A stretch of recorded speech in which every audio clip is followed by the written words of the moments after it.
রাধে রাধে, জয় গৌর জয় নিতাই।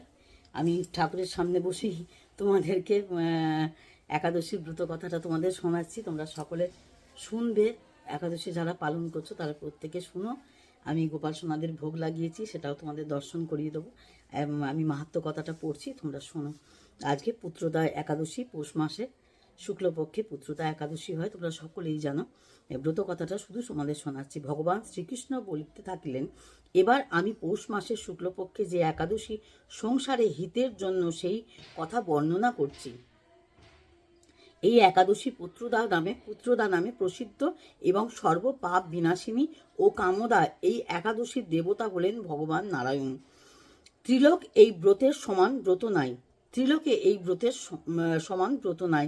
এই ব্রতকারী ভগবান প্রসাদে সর্বসিদ্ধি এবং জগতের সমস্ত কাম্য বস্তু প্রাপ্ত হয়। পূর্বকালে ভদ্রাবতী পুরীতে মহারাজ সুকেতুমান এর এক রানী ছিল, যার নাম শৈব্যা। রাজ দম্পতি বেশ সুখেই দিন কাটাচ্ছিলেন। এমন সময় তাদের মনে বিষাদের ছায়া নেমে এলো। তাদের ধর্মকর্মের শেষ ছিল না, কিন্তু বংশ রক্ষার জন্য কোনো সন্তান না থাকায় তারা সদা বিমর্ষ থাকতেন। ভাবতেন পুত্রহীনের জন্ম বৃথা এবং পুত্রহীনের জন্ম বৃথা এবং ফল শূন্য বৃক্ষের ন্যায়। পিতৃঋণ, দেবঋণ এবং মনুষ্য লোকের কাছে যে ঋণের উল্লেখ শাস্ত্র আছে তা পুত্র বিনা পরিশোধ হয় না। যাদের পুত্র আছে তারা এ জগতে যশ ও উত্তম গতির অধিকারী হন না। মনুষ্য লোকের কাছে যে ঋণের উল্লেখ শাস্ত্রে আছে তা পুত্র বিনা পরিশোধ হয় না। যাদের পুত্র আছে তারা এ জগতে যশ ও উত্তম গতির অধিকারী হন না। এমতো নানান দুশ্চিন্তার তাদের দিন কাটে।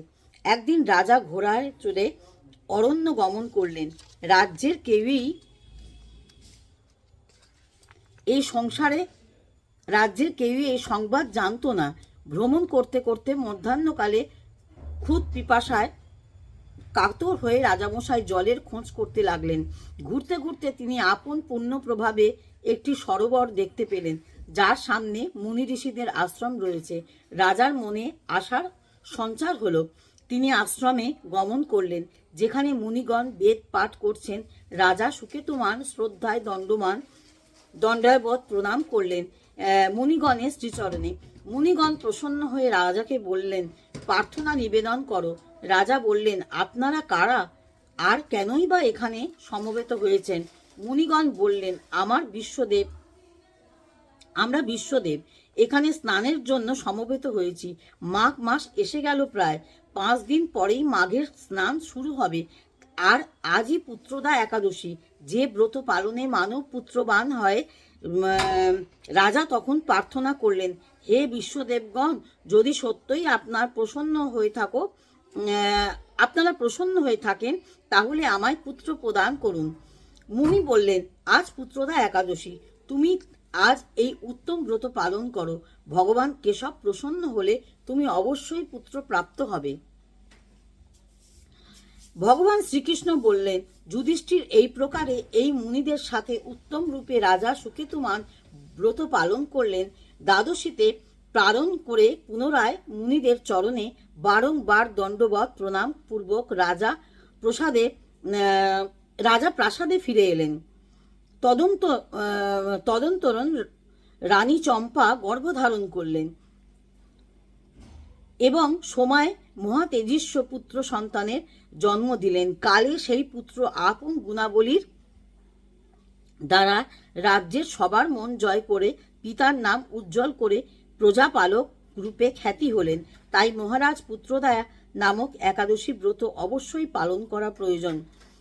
মনুষ্যকুলের হিতের জন্য তোমায় এই ব্রত কথা শোনালাম। নিষ্ঠা সহকারে যারা এই ব্রত পালন করবে তারা পুত নামক নরক থেকে উদ্ধার পেয়ে স্বর্গগামী হবে। এই ব্রত মাহাত্ম্য পড়লে ও শুনলে অগ্নিষ্টম যজ্ঞের ফল পাওয়া যায়। এই লাইনটা আরেকবার বলি, তোমরা ভালো করে আবার শোনো। মনুষ্যকুলের হিতের জন্য তোমায় এই ব্রত কথা শোনালাম। নিষ্ঠা সহকারে যারা এই ব্রত পালন করবে তারা পুত নামক নরক থেকে উদ্ধার পেয়ে স্বর্গগামী হবে, এবং এই ব্রত মাহাত্ম্য পড়লে ও শুনলে অগ্নিষ্টম যজ্ঞের ফল পাওয়া যায়। হরিওম। তোমরা তাহলে সকলে এটা তো জানতে পারলে, এইটুকু তো জানতে পারলে যে নরক নাম, পুত নামক একটি নরক আছে। অনেকগুলি নরক আছে, সেই নরকের নাম নিয়ে আমি এখন আর আলোচনা করব না। অনেক নরক আছে, তার মধ্যে পুত নামক নরক একটি নরক।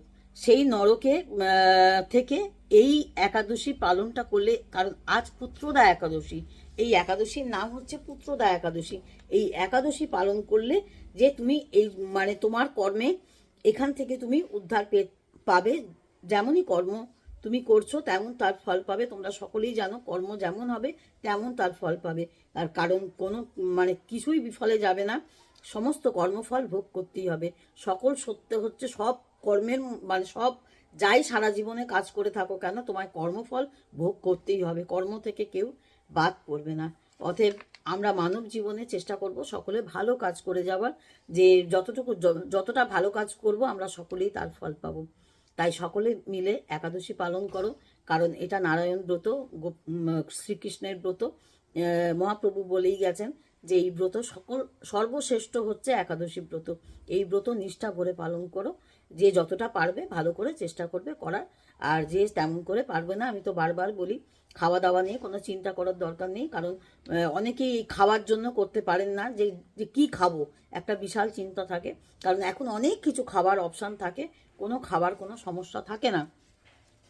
প্রত্যেকে একাদশীর ব্রত কথা শুনবে, কারণ একাদশী শুধু পালন করলে হবে না, একাদশীর ব্রত মাহাত্ম্যটা জানতে হবে। কোন ব্রত কেন করছো, কী জন্য করছো, এই ব্রতের ফলরূপ কি আছে, এগুলো জানা ভীষণভাবে দরকার। শুধু উপবাস করলে হয় না, উপবাসের সকল কিছু আচার বিচারও জানতে হয়। আচার বিধিনিষেধ এগুলো না শুনলে তোমার কাজটা সম্পূর্ণ হবে না, উপবাসটা পরিপূর্ণ হয় না, কমপ্লিট হয় না। এইটা তোমাদের করতেই হয়, এটা আমাদের মানব জীবনে সকলেই করতে হয়। আর অবশ্যই সকলে জপ করবে, বেশি করে জপ করাটা দরকার। একাদশীতে একমালা করে জপ বাড়ানোটা ভীষণভাবে দরকার। যারা 16 মালা করো না তাদের কথা বারবার বলছি, তাদের একমালা করে জপ বাড়ানোর চেষ্টা করবে, কারণ জপটা করতেই হবে, জপটা না করলে হবে না। হ্যাঁ, হরিচরণ রাধারানীর চরণ কৃপা পেতে গেলে, তোমাকে গুরু কৃপা পেতে গেলে, ভাগবত কৃপা পেতে গেলে তোমাকে এটা করতেই হবে, জপটা করতেই হবে, জপে ফিরে আসতেই হবে। মহামন্ত্র জপ অবশ্যই করতে হবে। আর মানে যারা অনর্গল জপ করতে পারো, মহামন্ত্র জপ করতে পারো, তাদের তো ভীষণ ভালো। যাই হোক, আমি আর বেশি কথা বলবো না। সকলে ভালো থেকো, সুস্থ থেকো, আর সকলে মন দিয়ে একাদশী পালন করো, একাদশীর মাহাত্ম্য কথা শোনো। রাধে রাধে, জয় গৌর, জয় নিতাই, হরে কৃষ্ণ। এই দেখো তোমাদের ভোগ দর্শন করাবো বললাম। আজকে গোপালকে কি কি ভোগ দিয়েছি দেখো। ডালিয়া দিয়েছি, বেগুন ভাজা দিয়েছি, সন্দেশ দিয়েছি, কমলা লেবু দিয়েছি, আর আলু ভাজা দিয়েছি। আর সকালবেলা এই যে আমার জামাই এগলেস কেক এনে দিয়েছে মহাপ্রভু ইয়ে থেকে, প্রভুজি থেকে। তোমরা এটা কিন্তু গোবিন্দকে ভোগ দিতেই পারো, গোপাল সোনাদের দিতেই পারো, আর নিজেরাও প্রসাদ পেতে পারো। এই আজকে ভোগ দিয়েছি। আর তারপর তো সাবুর পায়েস করেছি, সাবুর পায়েসটা সন্ধেবেলা দেবো। আর টুকটাক দেখি সারাদিনে যা পারবো দেবার চেষ্টা করি। সবসময় দেয়া হয়ে ওঠে না, তাও আমি দেবার চেষ্টা করি। আর তোমাদের একটু গোবিন্দ দর্শন করিয়ে দিই, গোপাল দর্শন করিয়ে দিই, ভগবানকে দর্শন করিয়ে দিই। দর্শন করিয়ে ভিডিওটা শেষ করে দেবো। এই যে শীতে আমার ভগবানরা সবাই জবুথুবু হয়ে চাদর মুড়ি দিয়ে বসে আছে।